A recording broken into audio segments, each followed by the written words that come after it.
Vamos a convencer al gobierno. ¿A qué? ¿A qué? ¿A qué? Más economía, más veracidad, más realidad, más ¿A qué?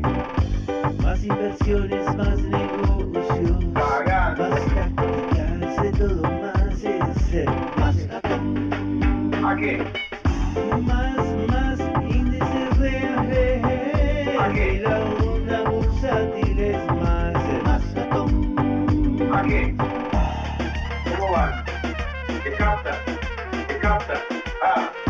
se anima a pegarle a Obama, y más, y más, y más, y más. El único. Él ve el papel para abajo, yo lo veo para arriba. ¿Qué captan? Para arriba, para arriba, para arriba, para arriba. ¿Cómo van? Cagando. ¿Qué captan? Cagando. ¿Qué captan? ¿Qué hacemos? ¿A dónde voy con esto? Quizá me equivoco yo, pero bueno, a nosotros no nos puede pasar nada, nada, nada. Para mí, país, país, eh, eh. 6:34 en la República Argentina. Buenos días amigos, aquí desde FM Identidad en 92.1 megaciclos les habla Carlos Maslatón, compartiendo nuevamente la transmisión con el amigo analista político Germán Gegenchat, abogado de la provincia de Entre Ríos, militante político, persona con criterio que nos ayuda todos los días a entender lo que pasa desde el poder, porque la política es básicamente el análisis del poder, de los poderes que se enfrentan. Hay muchos enfoques que son ideológicos. Los principiantes en política, sean marxistas o sean liberales, o panmarxistas o panliberales, dice, bueno, pero vos qué doctrina tenés, qué interpretación tenés. Eso es un aspecto de la vida, eso es el contenido de la política, pero la política básicamente es forma, es defensa de posiciones, es combate, y esto es una técnica que no tiene contenido ideológico y que no tiene moral.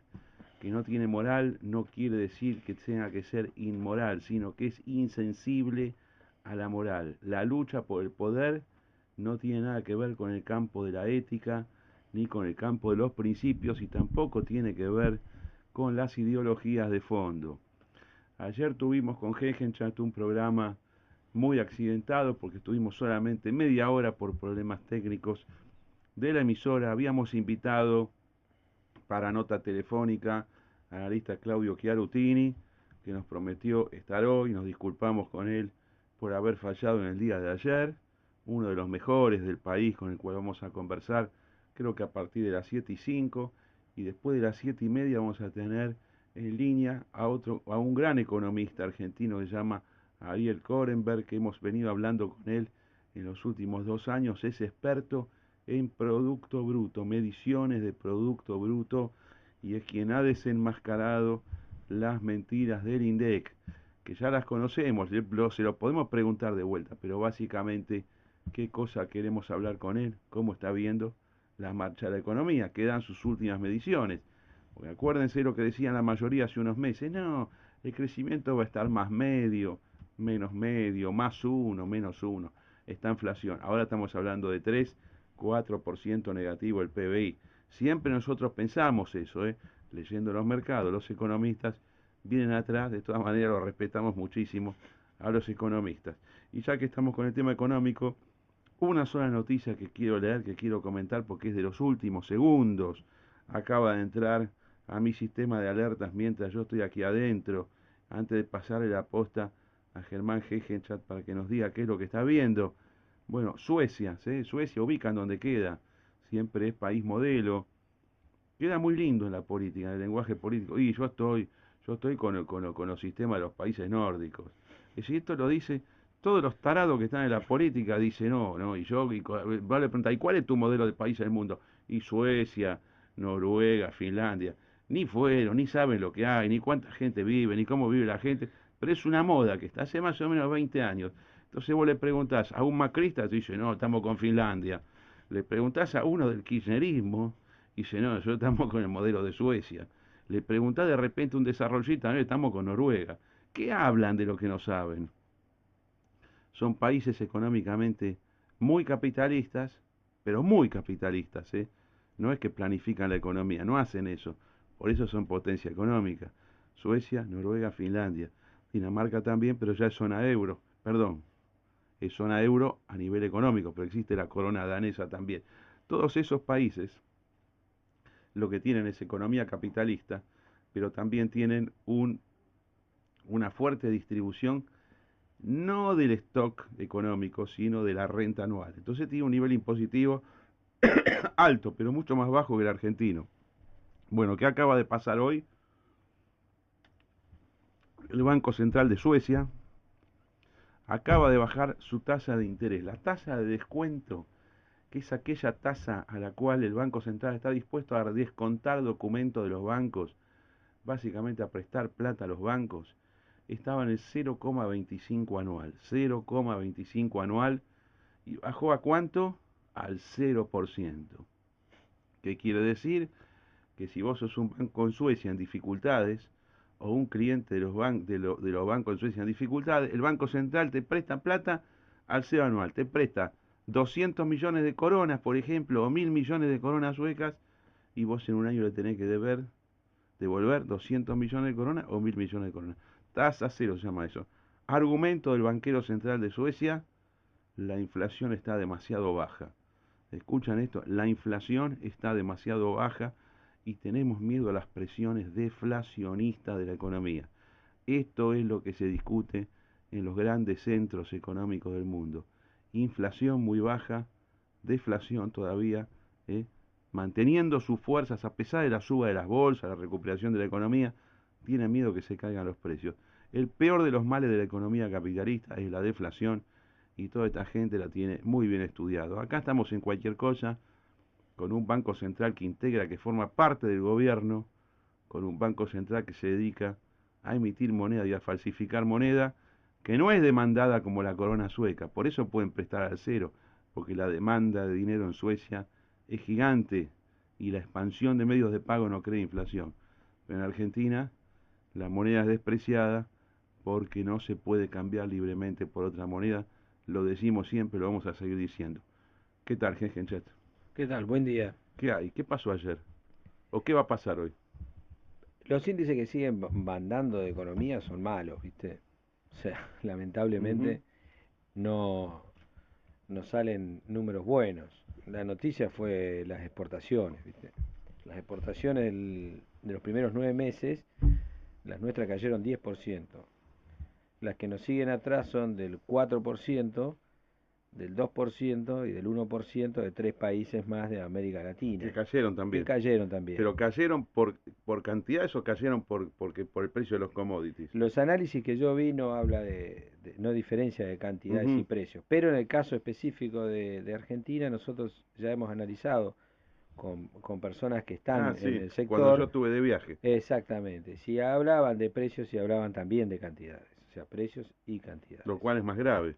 Y sí, naturalmente, porque si vos hablas de precio internacional, tenés menos asignación de culpa a la dirección económica local. En cambio, las cantidades sí tienen que ver con la dirección, a menos que se vea el clima, pero no es nuestro caso. Claro, y la caída de las exportaciones tiene que ver, a veces tiene que ver con factores internacionales, pero muchas veces tiene que ver también con el sistema de exportaciones que vos creás, con la matriz impositiva o con el tipo de cambio, ¿no? Bueno, hablando del sistema global, el comercio internacional va a aumentar en términos de exportaciones en el año arriba del 4% a nivel global. Entonces, es mucho eso. Y me parece que sí. Me parece que sí, no tuve tiempo de ver la tira. 4 en un año es mucho. Es mucho, es mucho. Y habla también de la recuperación de la economía a nivel global en general, con el que picó en punta fue Estados Unidos, ¿no? Más allá de la contracción de China, evidentemente si tenés un nivel de exportaciones superior al 4%, es porque de alguna manera hay mayores transacciones, y esto Ahora, habla de actividad económica también. Vos sabés, Gencha, que hubo una época del mundo, más o menos entre el año 1550 y el año 1800, o si querés entre el 1550 y el 1750, 3 siglos. Gran expansión imperialista en el mundo. Claro, pero fue una expansión estatista. Sí, sí, claro. Entonces ahí predominó un sistema económico llamado el mercantilismo, que el mercantilismo, ¿qué hacía? Concentraba el comercio exterior en manos del Estado. Era estatizado, era. Entonces ellos consideraban muy bueno tener superávit en el comercio exterior. O sea, exportar, exportar, exportar y no importar. Esto es lo que les gustaba.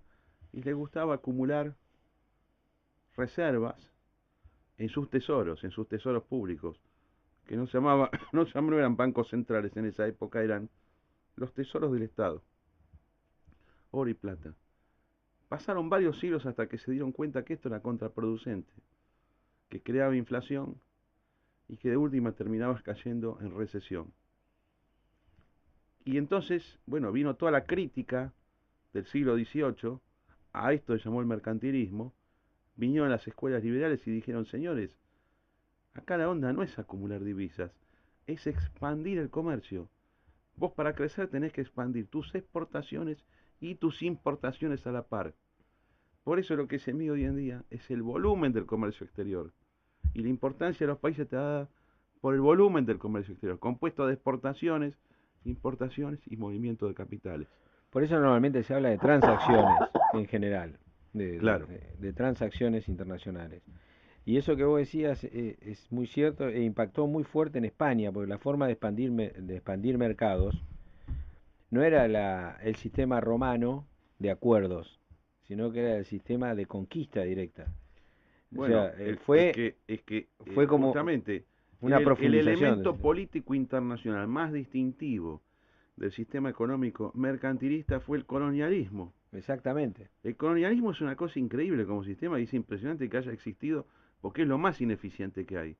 Es un país conquista a otro y monta sobre ese país un sistema económico local Extractivo además. y un sistema económico que está relacionado con su metrópoli, que es extractivo. Exactamente. ¿Eh? Bueno, e inclusive hubo calamidades económicas, por ejemplo, en la India que le destruyeron la industria textil para poder desarrollar la inglesa, por ejemplo, o acá que hicieron un colador en Potosí para llevarse la plata. Ahora, si alguno de los que escucha, bueno, tiene cierta alergia al revisionismo, hay espacios en los escritos revisionistas históricos más serios, ¿no? Como por ejemplo los primeros 3 tomos de José María Rosa, explica claramente cómo se destruyó, o de alguna manera se perjudicó mucho la economía española por la inmensa acumulación de oro y plata. Además, bueno, recordemos que en esa época las monedas se acuñaban también con metales preciosos, ¿no? Pero con distintas aleaciones de metales preciosos. Pero la economía española en la época de mayor de expansión se destruyó. De hecho, el famoso escrito de Cervantes tiene que ver un poco con eso, con la situación Bueno, de porque España en la época de destrucción de su economía doméstica, justamente como una de las consecuencias de este sistema mercantilista que vos decís. Bueno, porque ahí opera lo que siempre decimos en política, el invento revienta al inventor. Claro, y España fue quizá uno de los exponentes máximos de esa aplicación mercantilista. Digamos, Sí, después estaba Francia y estaba Inglaterra, ¿no? claro, Francia tuvo con Luis XIV una especie de superministro, la bestia del trabajo, Colbert, Colbert. que es digamos, la Sí, apoteosis del mercantilismo. Pero bueno, el mundo se dio cuenta que esto era malo y vino la etapa del llamado libre cambio. Fue tan impresionante el liberalismo, más o menos entre 1790 y 1840, el crecimiento del mundo, el cambio de dimensión del mundo, los inventos tan impresionantes que ahí vinieron los envidiosos y vino el marxismo. Primero algunas escuelas socialistas medias utópicas y después vino el marxismo para hacer lo que se llamó la crítica a la economía política, es decir, la crítica al liberalismo. Y el marxismo, que algunos lo relacionaron históricamente con la Unión Soviética, no es que era de la Unión Soviética, el marxismo puede estar en cualquier lado, pero el pensamiento marxista y el pensamiento mercantilista, que tienen un montón de cosas en común. Los dos odian el libre mercado y no les gusta que haya justamente esto que decíamos, expansión del comercio exterior. Viven hoy en día. El kirchnerismo tiene elementos de estas dos ideologías.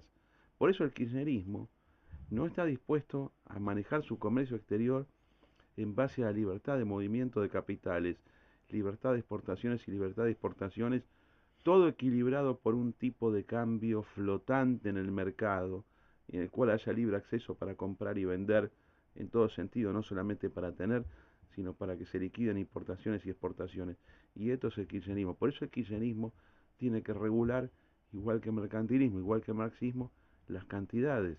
Y por eso Argentina está atascada con estos números espantosos que vos das, Hegenchat. Es una vergüenza. Esto es una infantilidad de política económica, que yo no entiendo, no de Kicillof, porque realmente no espero nada. Creo que es una persona que tiene un cerebro que no tiene arreglo, o moreno como estaba antes. Pero me sorprenden los factores del poder, los empresarios, el conjunto de los economistas de Massa, los economistas de Macri, los economistas de Scioli, los economistas de Bunen. No los veo con la contundencia explicativa y combativa que permita deshacer este desastre en el cual nos metió el kirchnerismo hace ya 3 años. Ese proceso que estábamos hablando recién, y esto que vos decís, hay países que hoy sufren la mecánica del colonialismo, pero ejercida por sus nativos. Es decir, políticas extractivas que buscan hacer la diferencia, digamos, con unos bajos niveles de industrialización e intercambio internacional, para embolsarse justamente desde el poder la mayor cantidad de recursos Esto expliquémoslo posibles. bien, para embolsarse por anticipado. Absolutamente, Por ejemplo, sí. en Venezuela o en Argentina, se hizo en Venezuela, a pesar de lo cual está fundido Venezuela, vos le das una empresa china, le das una zona petrolera, media provincia, medio estado, y decís, bueno, vos pagame por los próximos 50 años 10.000 millones de dólares, pero me lo das ahora. Vos lo que estás haciendo ahí es vender una parte del país, directamente, porque esa parte donde vos das la concesión no se integra después al sistema económico local. Perdón, Cuba. Cuba lo mismo hace. Bueno, Cuba Sí, tiene zonas de libre comercio, digamos, claro. entre comillas, que es como alquilar eso a lo que yo sé que funcionaría bien para todos, pero lo hago solo en beneficio propio. ¿Propio a qué me refiero? Al aparato que está en el poder. Claro, pero para cobrar por anticipado, Claro, o a veces para cobrar en pagos sucesivos. Pero eso que uno ingenuamente puede ver como inversión extranjera, no es inversión extranjera como la conocemos nosotros, porque la inversión extranjera, vos tenés que integrar el capital en una empresa local, funcionar, contratar gente, pagar impuestos. Acá no, es como que se cinde una parte del país a través de un sistema económico colonialista, como vos decís, entregado por los propios locales. Y los que exactamente. entregan el colonialismo, en esta suerte de neocolonialismo del siglo XXI, son justamente las ideologías marxistas, fascistas y totalitarias de Cuba, de Venezuela y de Argentina. En esto estamos. Bueno, la viabilidad de estos sistemas, porque guarda, la expansión del comercio exterior fue motorizada por las colonias prósperas. Es decir, las colonias prósperas respecto de sus metrópolis se levantaron en armas para romper este sistema. Hace 200 años estamos hablando. Mucho, ¿no? Sí, Claro. en algunos lados distinto, pero más o menos entre 300 y 200 años atrás se produjo este fenómeno. Hasta que las mismas metrópolis comprendieron este fenómeno de que el mercantilismo en realidad Bien. no servía. ¿Y cuáles fueron las colonias prósperas? Las colonias prósperas primeras fueron aquellas que vivían del intercambio comercial porque no habían podido ser sometidas a un colonialismo extractivo por la inexistencia o la no ubicación a tiempo, digamos, al tiempo de de consolidarse las instituciones colonialistas de la época, en el momento mismo de la conquista. Entonces, aquellos países, actuales países, ¿no? En esa época eran territorios que tenían otras denominaciones, pero los espacios territoriales nacionales de hoy, en los cuales los imperialistas de entonces encontraron recursos mineros, por ejemplo, o algún tipo de explotación agropecuaria de gran rendimiento natural, donde había que hacer poca inversión de capital, esclavizaron al pueblo y les trajeron el producto. Por ejemplo, en Centroamérica la famosa caña de azúcar, en Bolivia, pregúntele Sí. qué pasó en Potosí. En Potosí. En Estados Unidos no había esas riquezas en los espacios en donde digamos, desembarcaron primero. Entonces, ahí se generaron instituciones más equitativas para los locales. ¿Por qué? Porque las empresas colonialistas, porque eran empresas privadas bancadas por el gobierno y se distribuían las ganancias de la explotación y la esclavitud, esas empresas tuvieron que bancarse que los colonos que se aventuraran tuvieran mayores participaciones económicas y políticas, porque si no era insostenible la empresa. Entonces, para salvar a la empresa, terminaron otorgándole mayores libertades a las personas que estaban en ese lugar, generando un sistema de mayor, si queremos utilizar términos progres, inclusión económica, además de política, las dos cosas. Y el caso notable de América fue Estados Unidos, que cayó en un lugar donde había piedra y árboles altísimos, pero nada más. Y que fueron los desembarcos de los famosos barcos que ustedes conocen, de Mayflower. Mayflower. Y las otras colonias que fueron prósperas fueron las que no tuvieron este tipo de riqueza al alcance de la mano inmediato del colonizador. ¿Cuáles fueron? Nueva Zelanda y Australia, por ejemplo. No pasó así con otros países. En Argentina, por ejemplo, en nuestro territorio, ¿cuáles fueron los que promovieron mayormente la independencia? Los sectores que vivían de la transabilidad internacional de bienes, ¿no? Los líderes entrerrianos como Urquiza y los porteños del puerto. Después la puja por el puerto, está bien, pero digamos, en el fondo, achicando, es eso. Y yo lo que les digo es que hay un solo texto que yo he visto publicado hasta el momento, donde estos procesos lo describe. Después cada cual analiza y le saca sus conclusiones, pero que lo describe perfectamente a nivel global. Se llama ¿Por qué fracasan los países? ¿Y quién escribió Ese es el nombre. Mira, ahora lo voy a buscar en internet el nombre, porque uno tiene un nombre raro. ¿Viste? Son dos autores, un trabajo de 15 años de investigación que es muy interesante, porque explica exactamente estos procesos globales, históricos, que además hoy se dan. Y además niega un poco la teoría de una persona que ha venido acá y ha rebotado mucho en la opinión de todos los economistas que vos decís, que es un doctrinario coreano que se llama Ha Hong Chang, que vino a Argentina, visitó por ejemplo el Instituto Gestar, escrito bastante en español, y de que es un hombre de catedrático en Londres, en la, ¿cómo se llama esta universidad? A ver si me ayudás. Cambridge, Oxford. No, bueno, otra. London School of Economics. Exactamente. Ahí, Sí. bueno, tiene una cátedra muy importante. El hombre es muy abierto de ideas. Tiene su texto de batalla que se llama Retirar la escalera. Lo que explica es que justamente las potencias de hoy tratan de promover el comercio internacional libre, de esa manera evitando aquellos procesos de acumulación que le permitieron a ellos ser potencia, que eran las barreras arancelarias del momento. Esa es la teoría de Ha Hong Chang.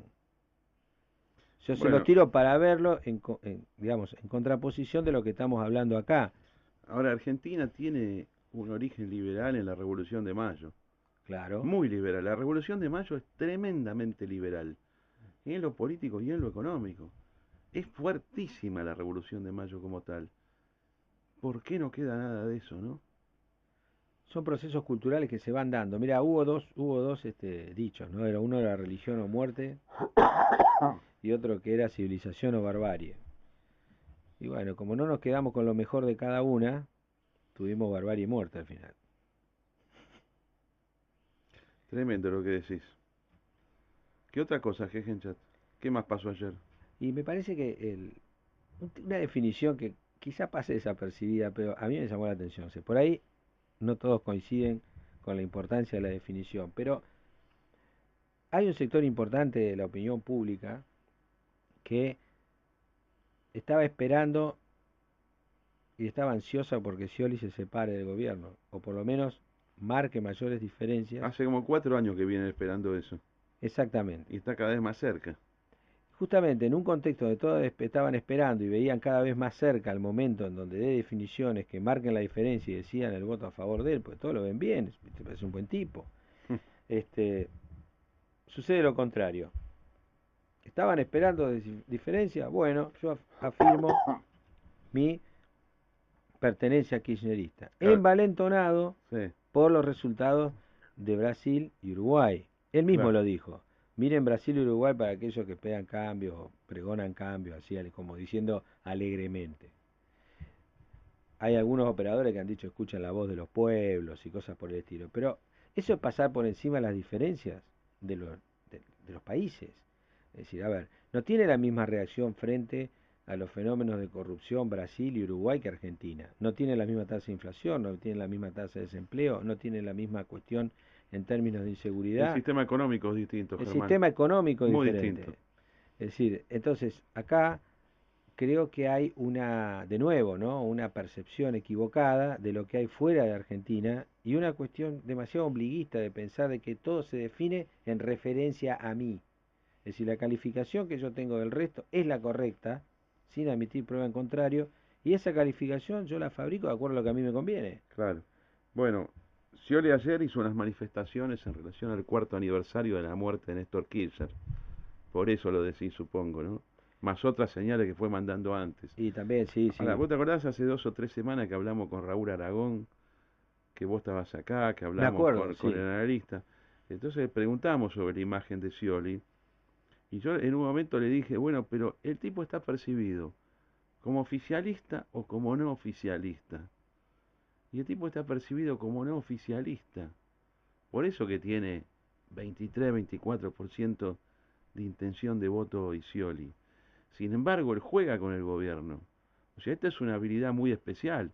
Es decir, así como Scioli no sabe nada de qué hacer con el poder, no entiende nada de economía, tiene algo de fondo de su personalidad, que es quedar bien parado y quedar bien acomodado. Esto es un arma de doble filo en política. Por un lado te sirve, la verdad que le sirvió a él desde la marginación inicial que tuvo cuando fue vicepresidente de Kirchner, que se mandó una crítica, ¿te acordás al inicio? En el año 2003, tipo junio del 2003, después de haber asumido Kirchner, dice, no, pero acá hay que mejorar el clima de negocios en el país. Se ofendió mucho Kirchner, no le habló 10 meses, hasta que después arregló. Y entonces eso lo marcó mucho a él, para justamente convivir, es decir, que parezca que está en contra, pero está a favor, que parezca que está a favor, pero está en contra. Es un fenómeno el tipo, que tenga tanta intención de voto, no sirviendo para nada. Para mí no sirve para nada Scioli, Lo quiero aclarar. Que no me vengan a acusar a mí de sciolista, pues no tengo nada que ver con eso. Pero no es que respeto. Observo, veo esta facultad psicológica que el tipo tiene para engañar a medio mundo. Hay que ver quién le cree, ¿no? Porque Vos decís que es voto kirchnerista. quienes esperan que él cambie, lo pueden hacer llegar al 30, 32, 33%, si es candidato a presidente. Sí. Ahora, si él mira para la interna, para mí estos dichos están claramente hacia la interna y hacia la interna de la provincia de Buenos Aires, ni siquiera del país. Bueno, ahí veremos qué pasa.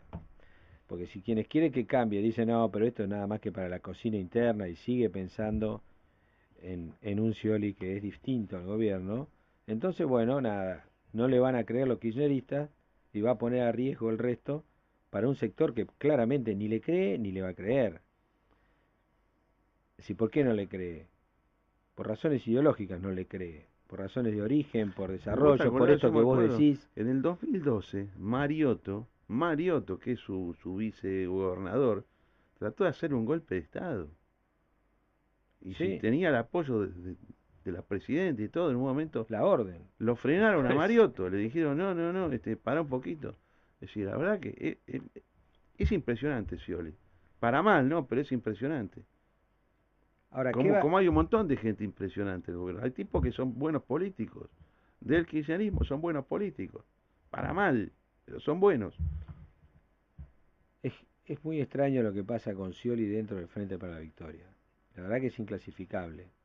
Porque los que los quieren están viendo la oportunidad de decir, a ver, convenceme que te vote. Y el resto lo quiere matar. Los propios les encantaría que no sea él el que les lleva los votos que les permiten ganar. Vamos a ver qué dice esto Claudio Chiarutini. En 2 minutos venimos, amigo. Gracias por la atención,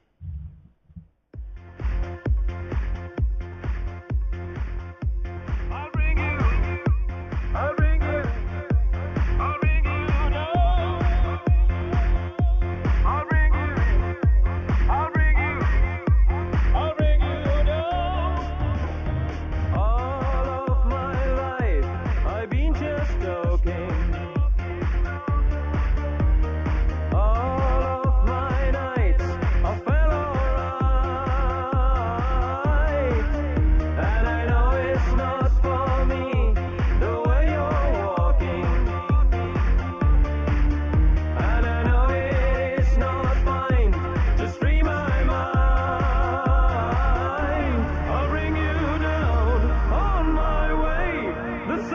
old story every day.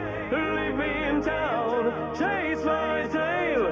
The same old story anyway. Coming time, close that gate. The same old story every day. I'll take you down, come my way. The same old story every day. I'll bring you down, down, down, down, down, down, down, down, down, down, down. I'll bring you down, down, down, down, down, down, down, down, down, down. Come on, girl. I'll bring you down.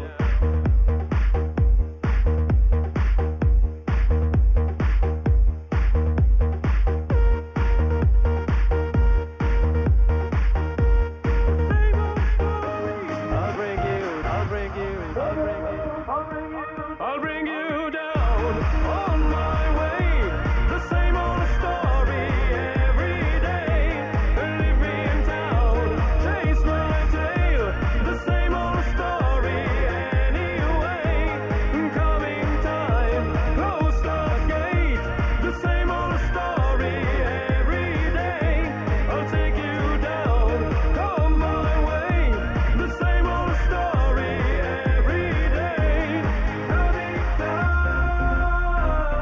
Buen día, Maslatón. Buen día, Hegenjar. Habla José María de Alto Palermo.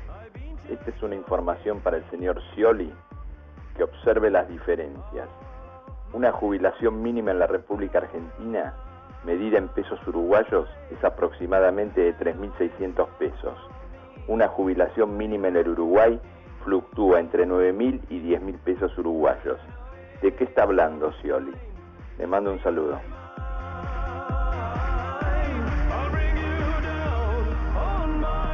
¿Notaron que la sociedad rescata la palabra amor, se llena la boca con la palabra amor y hasta los más encumbrados políticos hablan de amor de acá y de allá? En cambio pareciera que la palabra libertad no tiene tan buena prensa, y sobre todo entre los políticos, que casi no la mencionan, y algunos hasta parecen querer degradarla incluyéndola en expresiones que supuestamente serían despectivas, como liberalismo o neoliberalismo. Pero nueva o vieja, libertad siempre será la palabra más preciada, como dice el himno Maslatón. Gracias amigos por los mensajes tan interesantes, ya vamos a volver sobre ellos. Tenemos en línea al analista Claudio Chiarutini, que además es periodista. Más o menos cada 5 semanas solemos conversar con él porque nos canta su análisis y tiene una tendencia importante a predecir lo que va a pasar y ha acertado siempre con nosotros. Claudio Maslatón te saluda, ¿cómo estás? ¿Qué va a decir? ¿Cómo anda? Gracias por la presentación, un poco exagerada. No es siempre. Exagerada, es mínima, la verdad que es ciertamente injusta. Y tenemos también aquí en el estudio, te cuento Claudio, a Germán Hegenchat.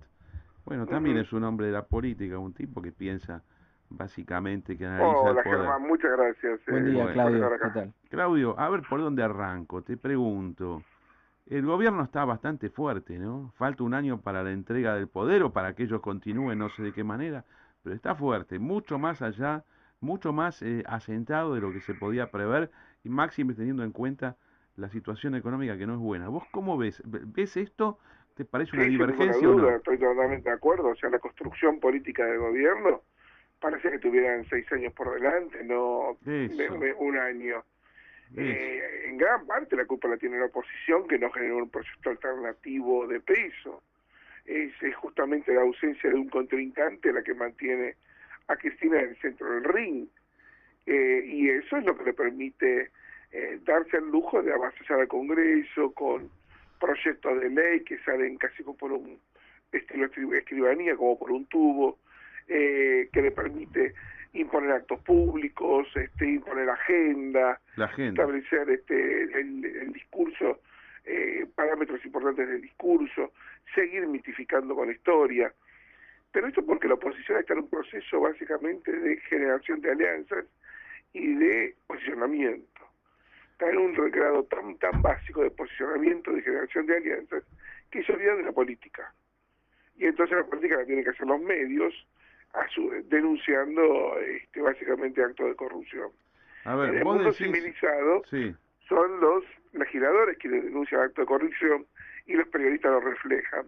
En Argentina son los periodistas quienes reflejan actos de corrupción, y con el recorte en los diarios, los políticos van a los juzgados a hacer sus presentaciones. A ver, vos decís que los tres sectores de oposición, teóricamente, que son Massa, Macri y todos los de UNEN, están concentrados en armado electoral y se han olvidado de monitorear al gobierno en alguna medida. Y de monitorear al gobierno y de hacer política. Vos tenés que tener muchas visiones cuando haces una campaña electoral. Una es construir tu imagen, la otra es construir tu relato, la otra es imponer tu presencia, la otra es generar alianzas. Pero también tenés que tener un equipo que demuela al gobierno de turno, claro, que vaya mostrando los defectos que tiene. Y la verdad que hoy es más importante un informe de economía y regiones que cualquier presentación que haga un economista de Sergio Massa.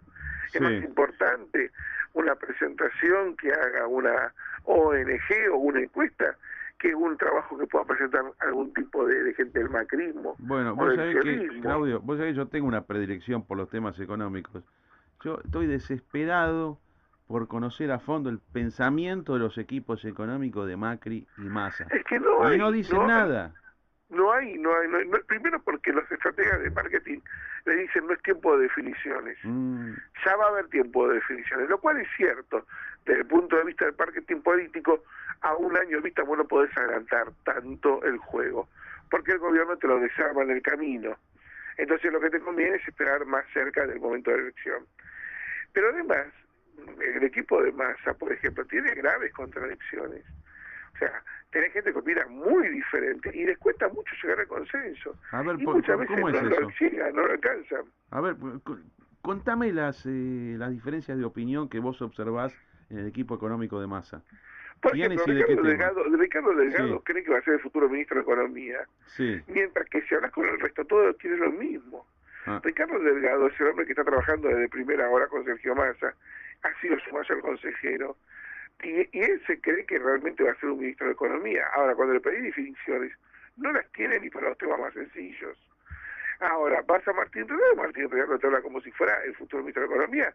Hoy presidente de la Concentrada, cosa que no quiere ser, o hasta jefe de gabinete. Lo mismo Roberto Lavagna. Cuando hablas con un Peirano, cuando hablas con un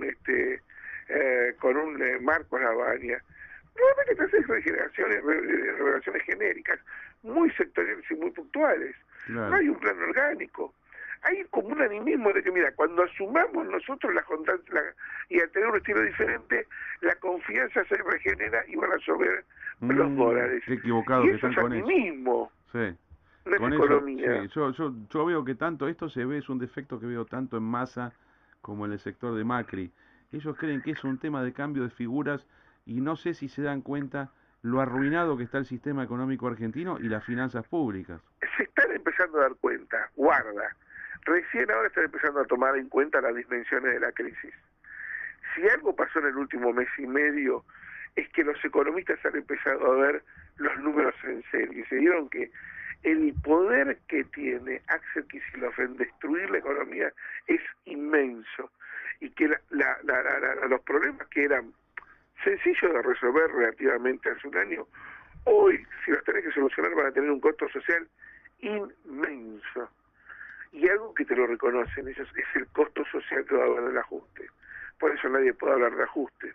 Todo el mundo te dice, mira, lo primero que hay que hacer, hay que ahorrar divisas, lo que tenemos que bajar es el gasto, así que vamos a importar menos energía. Fenómeno. Bárbaro, estamos de acuerdo. Ahora, ¿qué hacemos con las tarifas? Y va a tener que hacerse una senda de realismo. Perfecto. ¿Y cómo mejorarse el poder adquisitivo de las familias? Porque acá la industria rápidamente traslada precios, pero las familias que tienen que pagar más cuentas, ¿cómo va a ser? Y después por otro lado le decís, mirá, ya están desarmándose mucho de los subsidios. ¿Me podés decir cómo va a ser para cambiar esta tendencia? Porque a pesar de eso no está bajando la cuenta de lo que estamos importando, porque la gente consume cada vez más, porque tiene una política pro consumo de energía enorme. Entonces, cuando empezás a rascar, se quedan un poquito callados, se quedan un poquito en la nada. Todos saben que hay que negociar con los holdouts, ahora nadie quiere poner los dólares. Bueno. Porque no los tenemos, básicamente. Ya que tocas ese tema, En la última semana, el gobierno insinuó que a partir de enero negociaría y buscaría un acuerdo con los acreedores externos que se quedaron afuera y los que tienen sentencia. ¿Esto qué significa para vos? ¿Que ellos van a hacer una oferta tipo 2005 un poco mejor o que van a pagar las sentencias? La verdad que creo que va a haber algún tipo de... A ver, que estira desde el punto de vista del discurso no lo podría hacer. Claro. Desde el punto de vista de la economía lo requiere y lo necesita con urgencia. Entonces hay que buscar la mitad del camino entre el discurso y relato y entre la necesidad imperiosa. Entonces hay que pensar en una oferta más o menos tibia. Conociéndolo Axel Kicillof, cómo ha negociado con el Club de París y cómo ha negociado con YPF, les va a pagar todo y más. O sea que si vos tenés para cobrar, por ejemplo, como el caso del fallo de Griesa, del grupo Elliot y todos los otros que acompañaron a Elliot en ese expediente, 1.600 millones, va a venir Kicillof y te va a decir, te doy al año 2030 2.500 millones en bonos. Y después vos lo vendés con un atado a un JP Morgan y te lo venden en el mercado.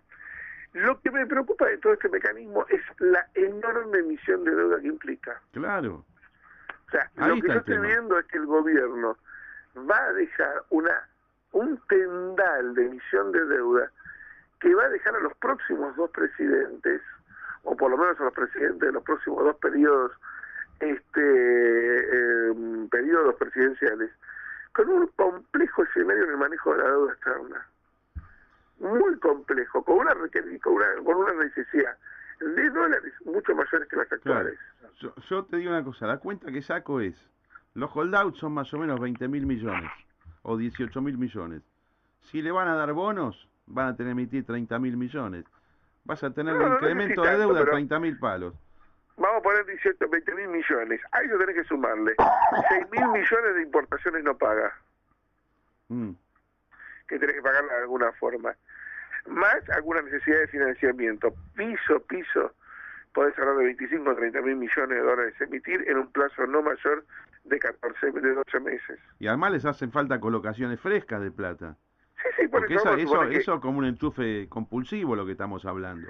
Bueno, entonces por eso estás abrevando el mismo tema que yo te digo, que me preocupa mucho por ese lado. Por el otro lado, la emisión de deuda. Por el otro lado, me preocupa mucho la deuda interna, que yo lo que veo es o un gran enjuague con el kirchnerismo o un buen enjuague con el que venga.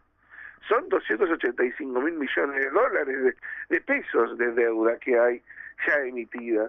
Es un monto realmente impresionante y te requiere de una ingeniería para poner un poco los temas en orden. ¿Va a tener impacto monetario? Los que dicen que saben dicen que no. Estos 280.000 millones, vos decís, es la parte cuasi fiscal, lo que tomó el Banco Central. No, estoy hablando de la deuda tesorería. Intraestado, por ejemplo. La deuda intraestado. Hay organismos que han sido vaciados, que han sido saqueados, y eso hay que tenerlo más o menos cubierto en algún momento. Bien.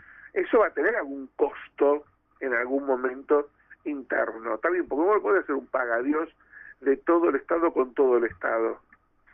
Y otro tema va a ser el tema de reducir el tema cuasi fiscal. Es el tercer gran punto.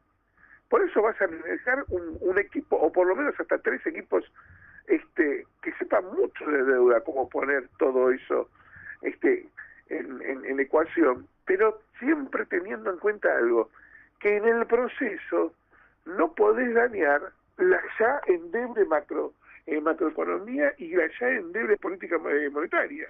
Está bien. Y bueno, porque es otro tipo de problema, y además, porque hasta acá no hablamos de déficit fiscal, ahora tenemos que empezar a hablar de déficit fiscal. Entonces yo lo que te digo es, bueno, ¿cómo empezamos a cubrir el déficit fiscal? Porque en el momento cero vos no podés ahorrar 20.000 millones de dólares en un saque. Tenés que ir recortando de a poco, pero en el momento cero venís con una dinámica de gasto enorme que tenés que ir empezando a ordenar.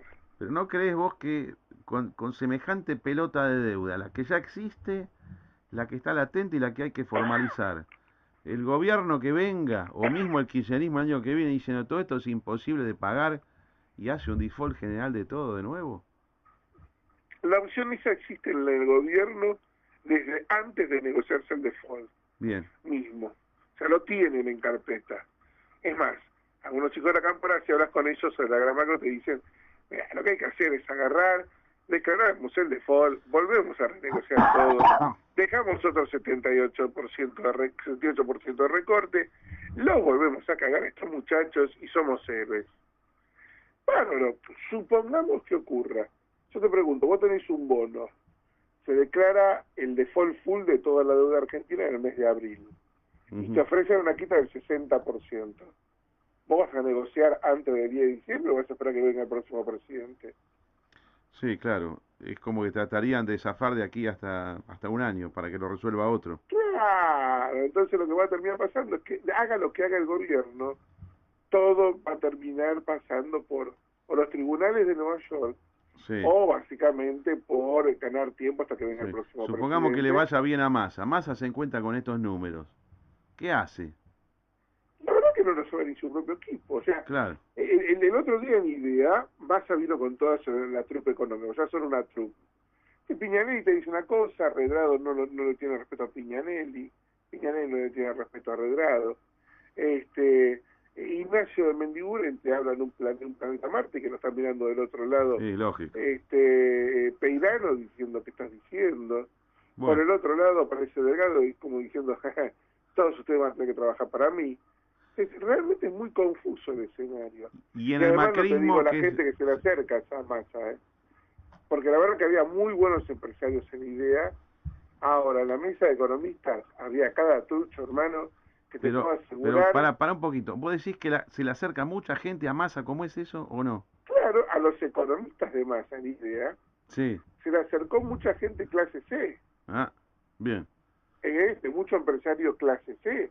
Los empresarios clase A los saludaban a todo el mundo, como saludaron, porque estaban saludando a Wiener, estaban saludando a Néstor Sanz, estaban saludando a Julio Cobos, al propio Massa, pero la mesa económica de economistas, por ejemplo, Redrado no se juntó nunca con los economistas de Massa, siendo uno de ellos. Claro. Y la gente que estaba no era realmente los top number one de la Argentina. Sigamos barriendo el espectro de candidatos presidenciales y equipos económicos. Germán, a ver. ¿Cuál sería, qué tal, Claudio? ¿Cuál sería el economista más visible, o por lo menos que parece tener más predicamento en el sector de UNEN? En UNEN no podés hablar de un economista porque tenés 5 candidatos. Y vos tenés gente que no tiene equipo. Por ejemplo, Julio Cretocobos no ha mostrado todavía ningún ministro de Economía posible.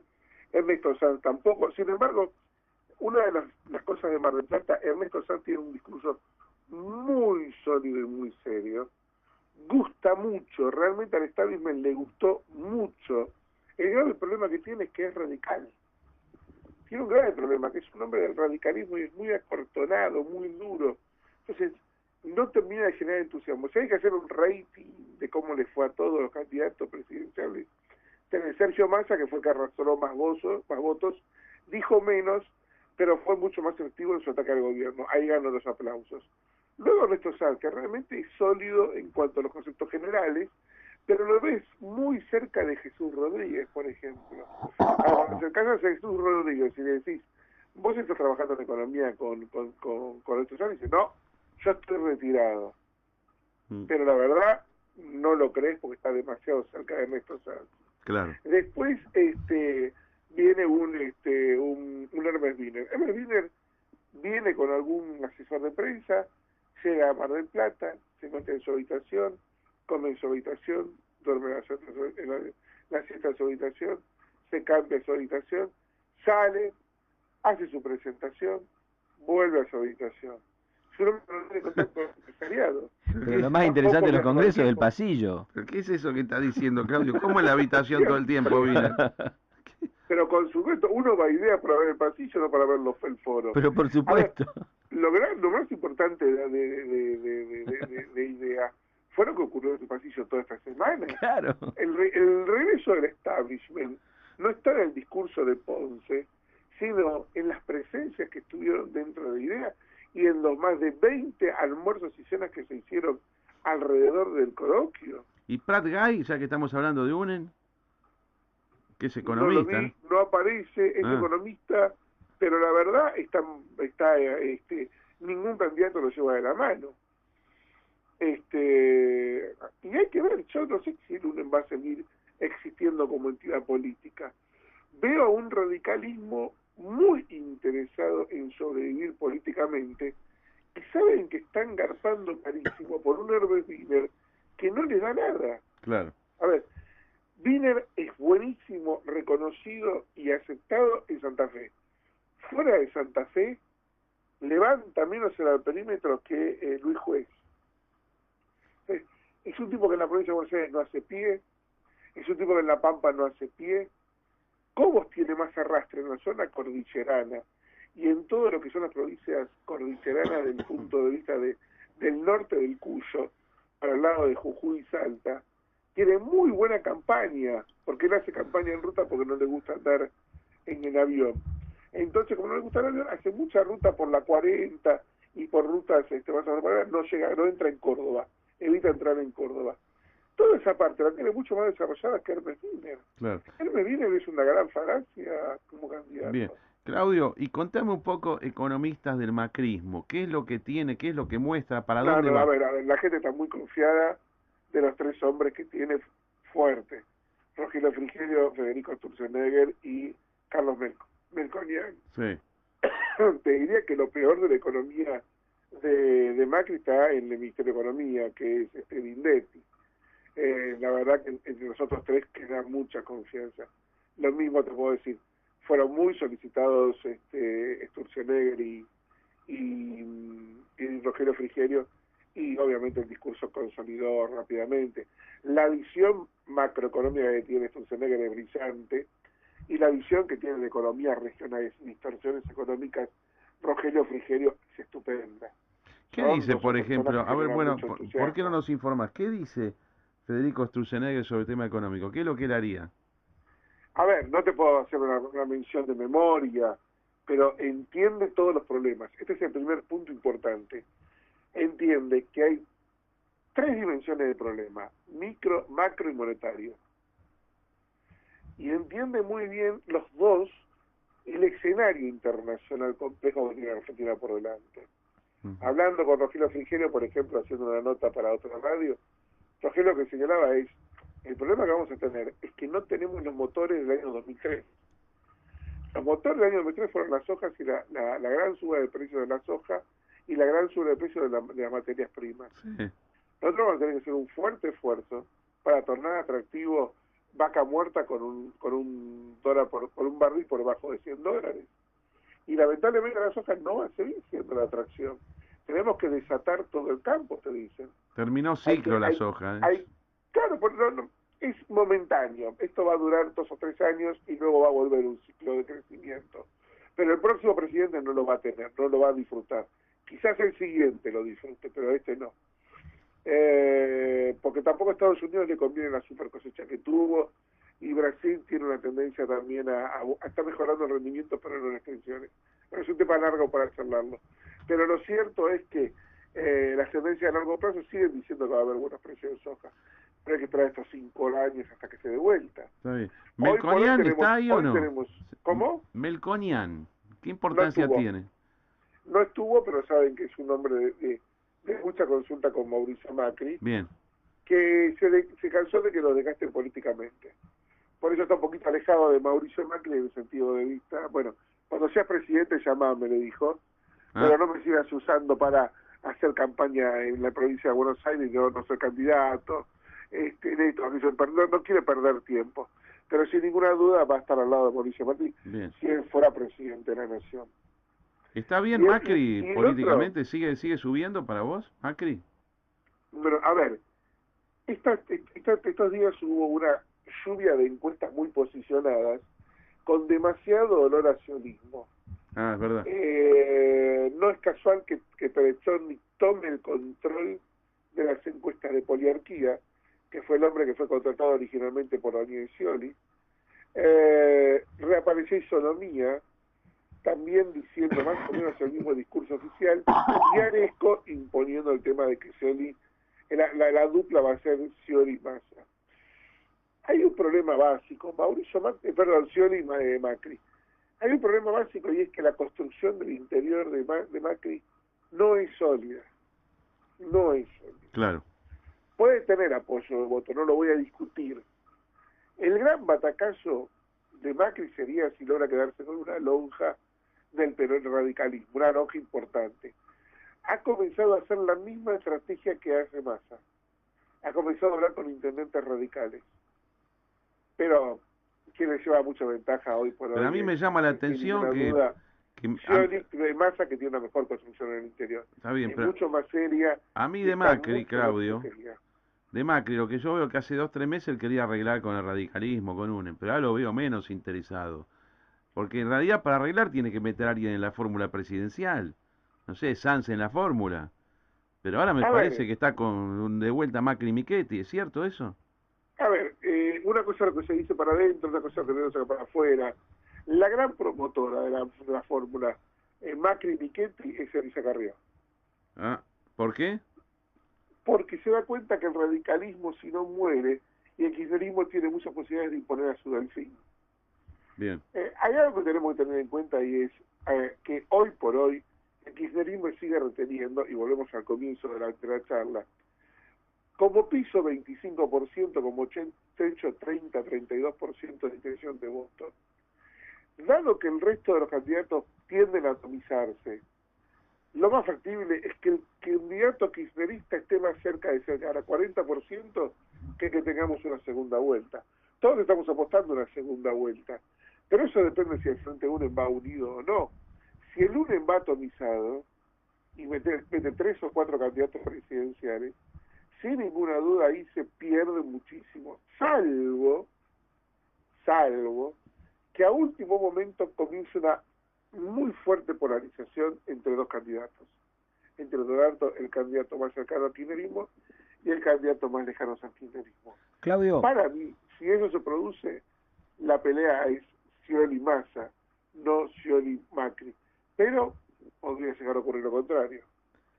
Claudio, vos sabés que yo veo como que las estrategias en general están bastante definidas, pero la sorpresa que siempre hay, viste, antes de una elección, es como que todavía está ahí. Y no está ni siquiera visible como probabilidad.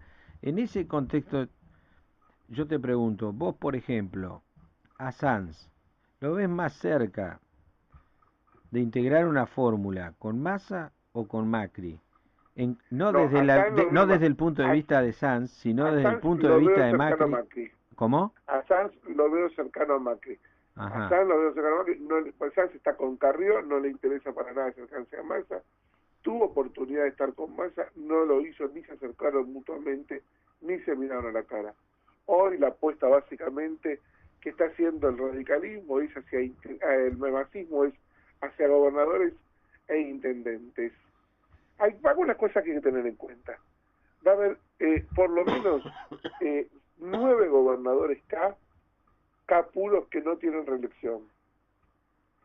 Esos 9 gobernadores son blancos fáciles de otras ramas del peronismo y de radicales. Por eso el radicalismo tiene posibilidades de ganar en por lo menos 7 provincias. Teniendo la posibilidad de incrementar su peso parlamentario y de poder territorial, el radicalismo va a terminar cerrando, unido o dividido, no importa cómo, con Sergio Massa o con Mauricio Macri, porque saben que Hermes Wiener no le asegura ese triunfo, ni a nivel distrital, ni a nivel gobernamental. Bueno, demos por muerto a UNEM como tal, ¿no? Como pintaba en el 2013, entonces. Es que lamentablemente lo está matando por su cerrazón el señor Hermes Wiener. ¿Pero quién destruyó a UNEM? ¿No fue Carrió la que puso la bomba? No. Y cuando estaba en UNEM y le dijo, yo me voy con Macri... La egolatría de Hermes Wiener, de creerse ya desde el 2007 que era un presidenciable. Bien. Él tiene un ego enorme, así como lo ves apocado. ¿En serio? Tiene un ego enorme. Parece tan buen tipo. Pero que una persona sea bueno o mal tipo no implica que no tenga un ego enorme. Con novia nueva, jovencita. ¿Ah, sí? Entonces eso te empuja, viste, a cometer errores. Eso te explica lo de la habitación, ahora entiendo. No, bueno, sí, pero... por lo tanto fue sin la novia, pero le han tomado el control de la agenda, ¿La novia? Sí. Los comentarios de sus seguidores son bastante negativos. Y el socialismo santafesino, alguna vez algún periodista debería comenzar a investigar, es en realidad un grupo nepótico de 4 familias que se reparten el poder. Por eso está como está destruida la provincia, por eso está el avance que se produjo con la droga. Arreglaron por un par de las familias y avanzaron sin ningún tipo de problemas, sin que se les hiciera nada. Entonces, no es complicado, no es casual. Estamos hablando de los puertos de acceso más importantes de la República Argentina y estamos hablando de un nudo clave para el paso de drogas. Bueno, Chiarutini difundiendo la teoría del narcosocialismo, entonces. No, lo que digo es que en realidad existe. Hay que ir a la Baja de Santa Fe y verla. Sí, a mí me cuesta tanto creer que los tipos se arreglaron con la droga. El socialismo, no hay mucha diferencia de la asociación política del socialismo con la asociación del peronismo en la provincia de Buenos Aires con el narcotráfico. Una de las cosas que me sorprendió mucho al ir a la costa es cómo van los camioncitos de la provincia de Buenos Aires, de Randazzo, hacia la costa. No los que hacen los DNI, sino camioncitos llevando familias para armar villas. ¿Randazzo hace eso? Es una forma, alguna vez alguien también va a tener que investigar lo que ha significado el traslado de gente del conurbano bonaerense al interior para cambiar el millo de votos en decenas de municipios. Es más, algunos han sostenido que fue este proceso el que permitió transformar Río Negro de una provincia radical a una provincia peronista, mudando gente del conurbano bonaerense y colocándolo en la vera de las calles de muchas ciudades, como por ejemplo ahora, Claudio, esto es infernal lo que decís, esto es parte de un plan electoral. Bueno, Pinamar, Carlos. Sí, bueno, Pinamar. Sí. Pinamar, en Villa Gesell, lo estás viendo en Caniló, lo estás viendo en muchos lugares. O sea, por eso estoy diciendo, no es casual lo que estamos viendo. Ahora, ¿qué plata hay que tener para hacer eso? La instalación de comunidad boliviana en Córdoba oculta la instalación de muchos bonaerenses. Bueno. No, impactante. Hay que tomarlo en cuenta. O sea, hay temas que hay que investigar en Argentina.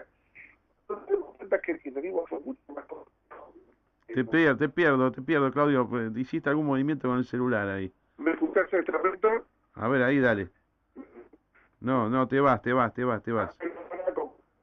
A ver, fíjate si te mueves. Un poquito ahora. Dale, ahora sí, dale. Bueno, alguna vez vamos a entender que el kirchnerismo fue mucho más complejo que el fútbol para todo y el ataque contra el talento. Claro. Eso, por detrás hubo infinidad de cosas. ¿Cuánta plata puso el gobierno argentino para las votaciones en Brasil, en Uruguay y en Bolivia? ¿Cuántos de los 45.000 uruguayos que viajaron este fin de semana fueron financiados por el gobierno argentino para que Tabaré Vázquez fuera electo presidente de la nación?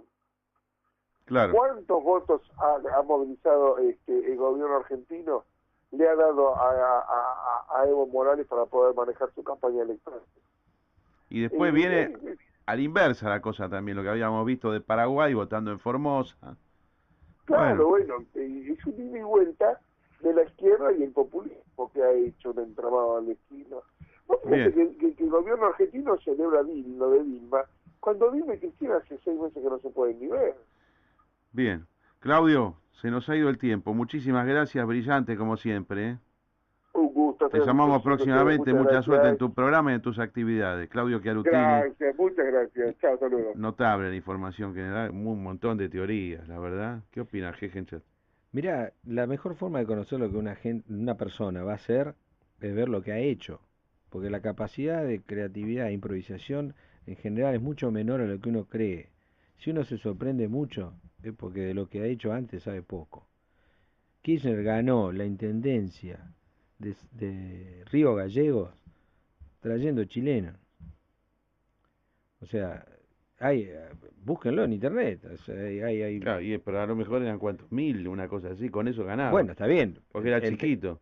Vos decís que eso lo fue aplicando después el kirchnerismo en todo el país. A escala, hace lo mismo. Cuando más poder, aplicás a escala el modelo exitoso. O sea, equipo que gana no se toca. Es decir, la gente que lo asesoró en Santa Cruz lo asesoró afuera. Esto es política, esto es parte de la política. Y claro, entonces... Por eso la política se gana con movilización y copando territorio, no con cartelitos, no con manifestaciones como las del 13S, 8N, 18A, y una que me enteré que quieren hacer ahora, que la impugné hoy en mi Facebook, del 13 de noviembre. Disparate. Todas esas cosas no sirven para nada. No. Me hacía hacer un jueves, es clase media acomodada, panoligarquía argentina, van el jueves a la tarde, creen que están haciendo política, que están protestando contra el gobierno, como si lo pudieran herir moralmente, y ¿qué es lo que hacen después al día siguiente? Se van al country el fin de semana para jugar al golf. ¿Quién gana? El que se queda, el que copa el territorio, el que hace este tipo de cosas que describió Chiarutini y cuyas raíces vos venís a buscar en la Intendencia de Río Gallegos hace cuánto, 25 años. Y sí, pero, este es el tema. Pero ha sido la conducta permanente. O sea, bueno, no el no que hay quiere mucho... ganar en política, por eso es una cosa que yo dije al inicio, diferenciemos la ideología del método. La política es método, y vos después le das el contenido que quieras. Tenemos que hacer una pausa. Por favor, llámenlo al economista Korenberg, que le quiero números. Ya volvemos.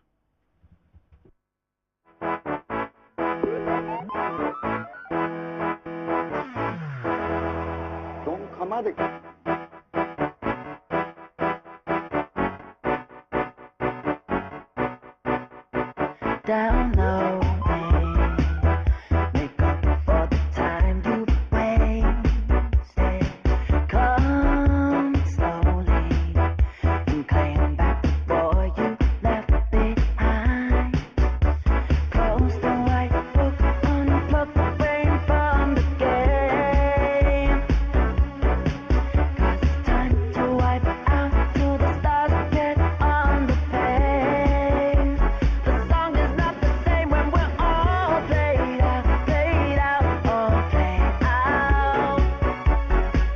They say the memories all fade out, all played out. Tell me, did you feel that?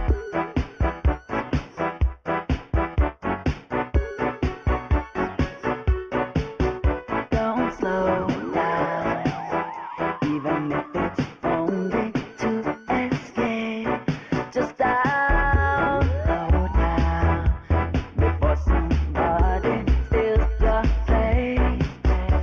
Close the white book, unplug the brain from the game. 'Cause it's time to wipe out till the stars get on the fan. And the conversation's over, we're all played out, all played out. You see the memories all played out, all played out. Tell me, did you feel that? Carlos Germán, hablador de Palermo. Comencé a escuchar el editorial de ustedes. Me quería referir a una encuesta que hizo Poliarquía ayer. En realidad todas marcan que hay un empate técnico y todavía no se sabe que hay una segunda vuelta. Pero el tema es que preguntar a la gente, más del 20 y pico % de los votantes pensaban o querían un cambio moderado, no querían cambios así muy fuertes y querían la continuidad de las políticas kirchneristas, con lo cual estamos en un problema, viejo, ¿no? Bueno, un abrazo, Eduardo de Palermo. Hasta luego. Desde Florida 935, Buenos Aires, transmite 92.1. Escuchate. Espacio publicitario. Y ahora vamos a hablar del protón. El protón es una partícula subatómica estable con una carga eléctrica de una unidad fundamental positiva. Pero, ¿a dónde se van todos? Esperen que ahora viene lo mejor, señores. Perdón, profesor, se fueron al Casino del Mar. Casino del Mar. Más entretenimiento, más emoción, shows musicales todas las semanas, máquinas desde 5 centavos. Es otra cosa. ¿Y dónde queda eso, che? Casino del Mar. Diversión con estilo. Paseo Hermitage. ¿Quiénes son los intocables del kirchnerismo? El negocio de la impunidad. El nuevo libro de Luis Gasulla revela la herencia corrupta del gobierno K. Desde la Cámpora a Eve de Bonafini, pasando por Amado Vudú, Los intocables de este gobierno quedan al descubierto en esta gran investigación. El nuevo libro de Luis Gasulla, El negocio de la impunidad. Publica Sudamericana. Pensando en mis pies, te vi de roca sin renacer. Fui a tu peña como un gospel. Una nueva fortaleza se alza en Tilcara, a los pies del Río Grande. Más allá la magia del Pucará. Posada Tampumayo, las estrellas más cerca tuyo. www.tamayo.com.ar. Un lugar muy cerca del cielo. Tilcara te espera más cerca del cielo. Tilcara te espera más cerca del cielo.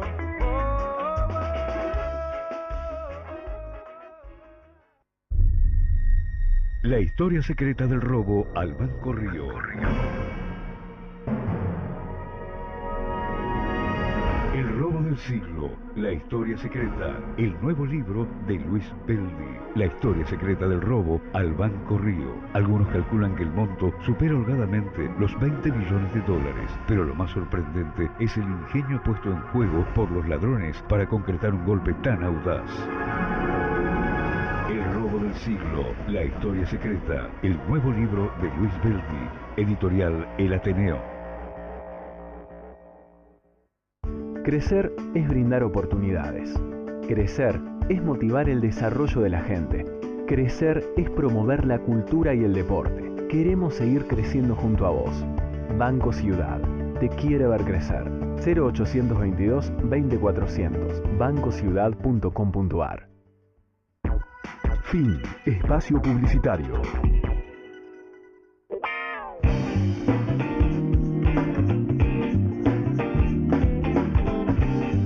Bueno, gracias amigos, son los 15 últimos minutos del programa y como anticipamos tenemos en línea al economista Ariel Korenberg, que quiero recordarlo para el que no lo tenga presente. Varias veces hablamos con él en los últimos años, es un estudioso del Producto Bruto y de los movimientos del Producto Bruto, es el economista que descubrió que el Producto Bruto está inflado 13%, o sea, los números oficiales son 13% mayores a los reales. Buen día, Ariel, te estoy saludando acá junto con Germán Gegenchat. ¿Cómo estás? ¿Qué tal? ¿Cómo les va? Buen día, Ariel, ¿qué tal? Buen día. Ariel, supongo que estás haciendo mediciones, que estás siguiendo la marcha de la economía. En este sentido, un año que pintaba para una stagflation clásica, que es apenitas, un poco por arriba del crecimiento, un poco por abajo del cero, parece que es mayor la caída. ¿A vos te da esto en lo que vas midiendo? ¿Sí?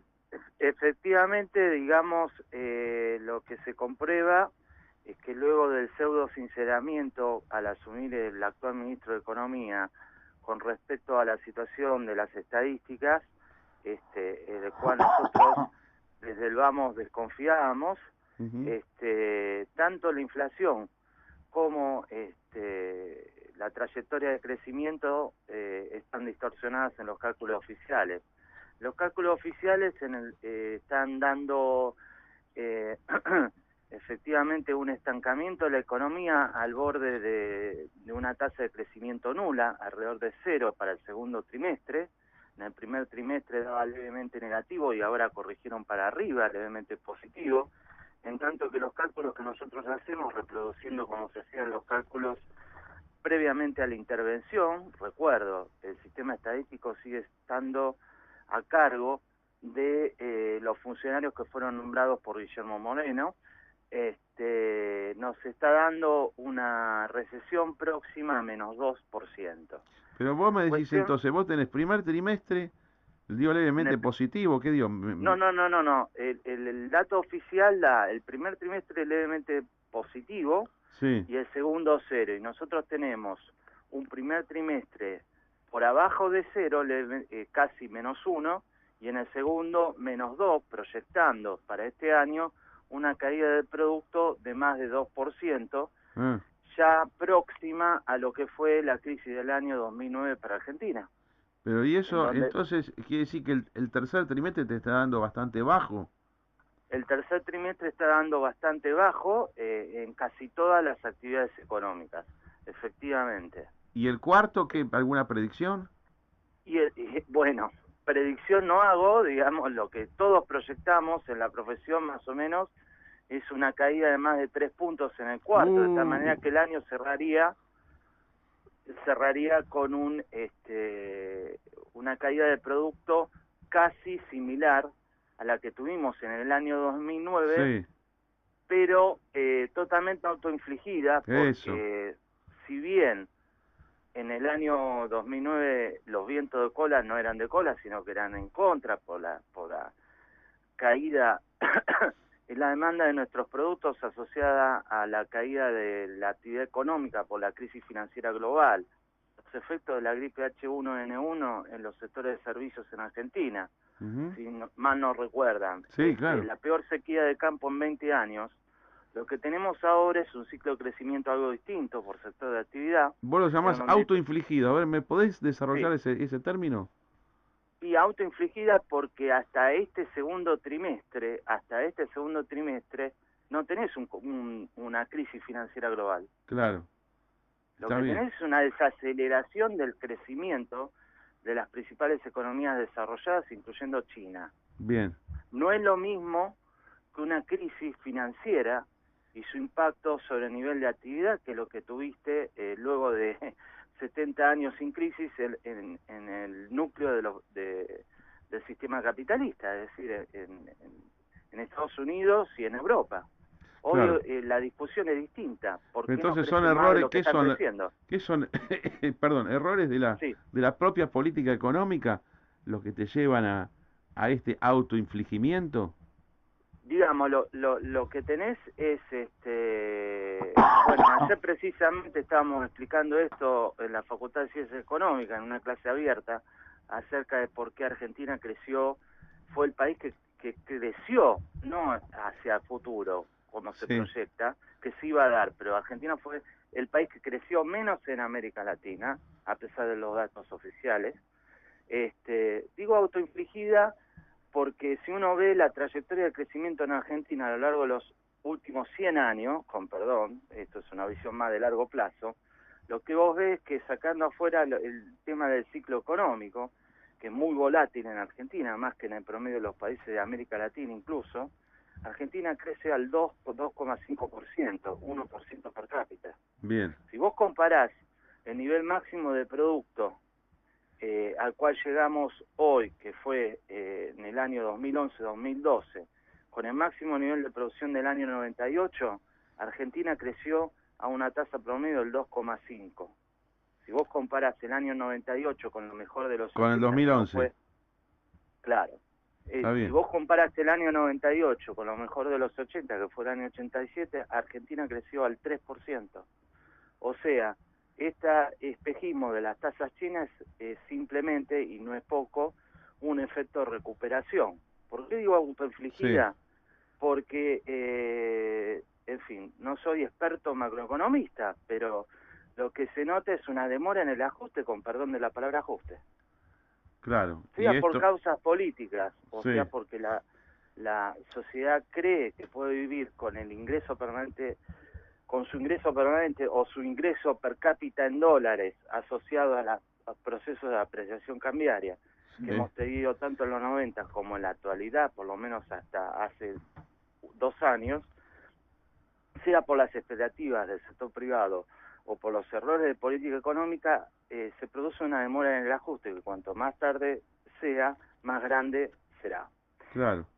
Y la gravedad de la situación actual, perdón, No, seguí vos. No, y la gravedad de la situación actual para mí está, esto lo hablábamos la vez pasada con otro economista que habías invitado, Javier Milei, si no Claro, mal no sí, con recuerdo, Milei, sí. Es que a partir del nuevo gobierno, a partir del 2016, si bien yo sigo afirmando que los desequilibrios no son comparables a las épocas de la hiperinflación de fines de los 80 o al Rodrigazo del 75, donde la inflación era del 30%, 40% mensual, así como la emisión monetaria era de ese mismo ritmo, si bien esos desequilibrios en el congelamiento de tarifas a su vez también es menor porque ya se empezaron a descongelar, digamos, arreglar el problema macroeconómico y los desequilibrios macroeconómicos de precios relativos es mucho más grave porque la pérdida de credibilidad es doble. A los típicos problemas de pérdida de credibilidad que teníamos en los 80 sobre la política económica, asociado también a lo que acaban de decir que acuerdo, que por lo menos por 2 años vamos a tener un problema en el sector externo en términos de precio de nuestras exportaciones. Y en tercer punto, a lo que se agrega, por eso digo doble, es la pérdida completa de confiabilidad en el sistema estadístico. Bien. Cuestión que no está en boca de nadie en la campaña. Y nosotros que venimos y enfatizamos lo valioso que es para una sociedad tener un sistema estadístico confiable, nos preocupa. Bien, Ariel, vos me decís que esto te está dando -2 más o menos. Sí, sí. Es inevitable que haya arrastre, porque ustedes siempre hablan de arrastre para el año que viene. Arrancás con algo en contra. ¿Cómo funciona eso en economía realmente? Y yo te digo, ¿por qué tiene que haber arrastre? Vos el 31/12, el 1 de enero, cambiás radicalmente la política económica, haces ajuste, no sé, abrís capitales, haces algo que sea ajuste pero expansivo. ¿No podés tener crecimiento el año que viene?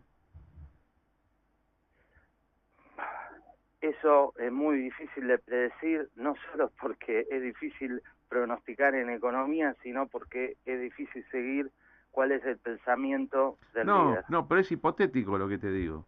No, está bien. Vos haces Siendo un plan una hipótesis, económico. Vos tenés Sí. dos cosas. Tenés un arrastre estadístico. Sí. ¿Por qué se da el arrastre estadístico? Eso es lo que quiero que me expliques. ¿Por qué? Porque vos comparás el nivel, digamos, encima estamos proyectando una caída de producto mayor todavía en el cuarto. Claro. De producirse esa caída mayor, lo que vos tenés que el arrastre estadístico se calcula comparando el nivel del producto del cuarto contra el promedio del año. Bien.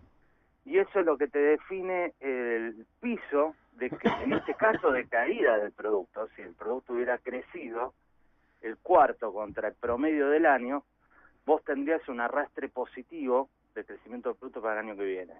Al contrario, lo que se produce ahora, si hay una caída del producto, que efectivamente ya lo estamos proyectando, no solo nuestro equipo de trabajo, sino la mayoría también de la profesión, lo que vos vas a tener es un arrastre por lo menos de una caída de 1 punto ya proyectado para el año que viene. Meramente por un tema metodológico estadístico. Claro. ¿Vos creés que esto ya es...? Además, sí. El año que viene se espera que aún, digamos, si se arregla el problema de los holdouts,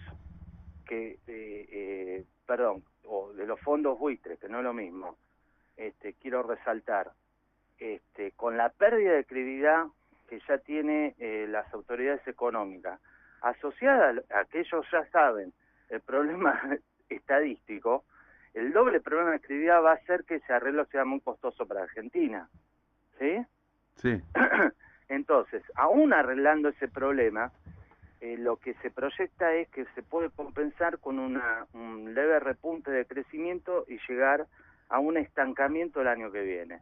De no arreglarse, todos proyectamos una caída neta de productos similar a la de este año. Otra vez -2. Sí, porque la situación internacional con respecto al precio de los productos que exportamos nos va en contra, sea por la apreciación del dólar, por la reversión de la política monetaria en Estados Unidos, o sea por una caída en la demanda de los principales demandantes, incluyendo China, claro.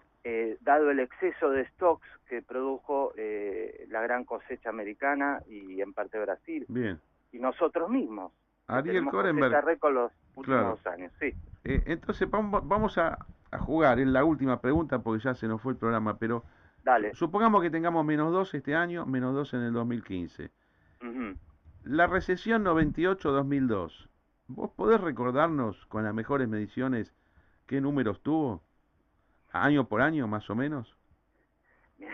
Justo recuerdo de memoria la acumulada. Bueno, Yo claro, porque te pega mucho el 2002 ahí. No, es que yo resaltaba, digamos, siempre queda en la memoria el año 2002. Acá tuvimos una depresión económica de 5 años. De 5 años, claro. 98-2002 con una caída punta a punta acumulada de casi 20 puntos de producto. Qué impresionante. Única en América Latina, 20 porque puntos en esos mismos años el resto de los países de América Latina, salvo excepción de Uruguay, por eso no nos quieren, salvo excepción de Uruguay, sí. Ningún país cayó en esa magnitud Claro. Durante el proceso de salida de capitales de esos años. Claro, entonces 20%, pero creo que fueron 11 puntos solamente el año 2002, ¿no?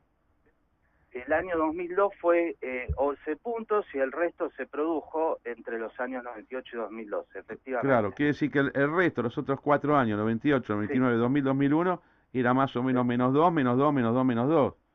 Como ahora. Exactamente, lo que hay que resaltar es que menos 2 no son números que al público en general diga, bueno, estamos en una grave crisis, pero si vos continuás en esta dirección, lo grave es que esta recesión leve para las magnitudes argentinas, cuando tenemos la memoria de la crisis 2002, se acumula con el tiempo y tenés una caída en el nivel de vida del promedio de la población que se va acumulando y cuanto más dure, peor va a ser el desempleo. Claro, pero con el agravante de que al final, porque vos tenés menos 2, menos 2, menos 2, y después un año tenés menos 8, menos 9, menos 10, como pasa igual en los mercados financieros, viste que el deslizamiento final es el mortal, te liquida. Este es el miedo que uno tiene de esto, si no se toman las medidas adecuadas. Exactamente, y además tomar las medidas adecuadas no es meramente un problema de política económica, resalto en la actualidad, sino que van a tener que hacer a corto plazo, y yo soy escéptico con respecto a eso, cambiar institucionalmente todo el sistema estadístico. Bueno. Cuestión que eso Argentina nunca lo tuvo. Nunca tuvo este problema. Y no está en la agenda política ahora, lamentablemente. Ariel Kohlenberg, muchas gracias por todo. La verdad, gracias a ustedes por consultar. Siempre nos das información de primera línea, fabulosa, clarísima, súper didáctico. Te volvemos a llamar pronto, ¿puede ser? Dale. Gracias, Ariel. Nos vemos. Un saludo a todos ahí. Gracias. Bueno, esto es impresionante, la información que da, cómo la explica. Bueno, esto es un economista fundamental. Además llama en realidad, tiene un metamensaje que es muy importante, porque el tipo dice, Ariel dice, mirá, esto es autoinfligido. Claro. Eso es muy importante. ¿Por qué? Porque te está diciendo dónde está el nudo de la solución. Bien. Es decir, si te dice que la principal causa es política. Claro, porque después si no, es un tema internacional. No, sos vos que estás haciendo mal las cosas. Vos tenés en tus manos la posibilidad de solucionar esto. Bueno. Ahora, este gobierno obviamente no tiene ni capital político ni herramienta técnica. Bueno, Germán, nos van a rajar porque viene Martín Pitón. Mucha suerte, Martín Pitón, que ya está por ingresar aquí al estudio. Gracias, Arese, gracias, Rotori, y bueno, gracias a vos. Invitado permanente ya al programa, esperemos que hasta el 31/12. Hasta ese día, 31/12 inclusive, estamos con este programa Política Real y mañana seguimos, tema de política internacional, viene el gran analista internacional George Chaya. Hasta mañana a todos, gracias por la atención. Hasta mañana. Vamos a convencer al gobierno. ¿A qué? ¿A qué? ¿A qué? Más economía, más veracidad, más realidad, más catón. ¿A qué? Más inversiones, más negocios, más tácticas, de todo más es más catón. ¿A qué? Más índices reales. ¿A qué? La onda bursátil es más catón. ¿A qué? ¿Cómo van? ¿Qué captan? ¿Qué captan? Se anima a pegarle a Obama. Más. El único. Más catón. Él ve el papel para abajo. Yo lo veo para arriba. ¿Qué captan? Para arriba. Para arriba, para arriba, para arriba. ¿Cómo van? Cagando. ¿Qué captan? Cagando. ¿Qué captan? ¿Qué hacemos? ¿A dónde voy con esto? Quizá me equivoco yo, pero bueno, a nosotros no nos puede pasar nada, nada, nada. Para mí, país,